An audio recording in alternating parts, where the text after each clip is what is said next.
Les Black Mamba. L'unité anti-braconnage entièrement féminine d'Afrique du Sud. La plupart des unités de lutte contre le braconnage en Afrique suivent un schéma familier. Des gardes forestiers masculins armés de fusils patrouillent dans la brousse pour attraper ceux qui espèrent capturer du gros gibier pour le commerce illégal et lucratif de ces parties.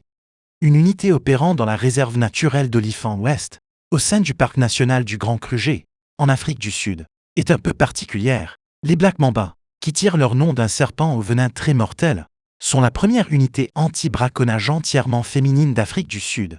Depuis leur création en 2013, elles ont eu un impact significatif sur la conservation de la faune locale. En supprimant les collets et les pièges, le groupe affirme avoir réduit le braconnage de manière significative et éliminé le braconnage des rhinocéros au sein de la réserve. Leur approche est controversée. Les femmes gardes forestiers ne portent pas d'armes mais font appel à des renforts armés lorsqu'elles rencontrent des braconniers armés. Les rangées sont suivies en temps réel et disposent de leur propre centre de contrôle. Elles sont équipées de sprays au poivre, de menottes de radio et ne participent pas aux embuscades. Les Black Mamba se relaient pour patrouiller dans la réserve naturelle d'Olifant Ouest, qui s'étend sur 20 000 hectares, 200 km², à l'affût des pièges et des traces d'incursion dans le périmètre de la clôture. Ils s'appuient sur un entraînement intensif et une discipline de type militaire pour réagir à tout type de situation. Certains pourraient considérer l'approche non armée du groupe comme un risque réel. Les braconniers qu'ils affrontent portent généralement des armes. Kutim Longo, membre de Black Mamba depuis 2014, n'est pas de cet avis. Notre avantage est qu'ils ne nous tirent pas dessus, car ils savent que nous ne portons pas d'armes, dit-elle.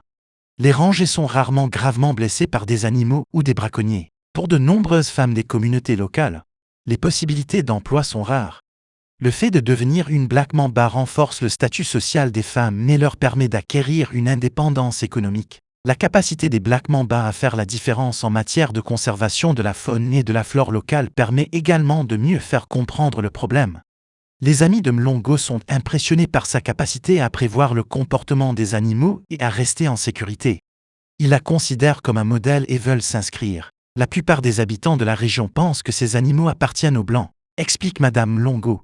Nous voulons changer cette façon de penser, afin que tous les membres de notre communauté sachent que cette faune appartient à chacun d'entre nous.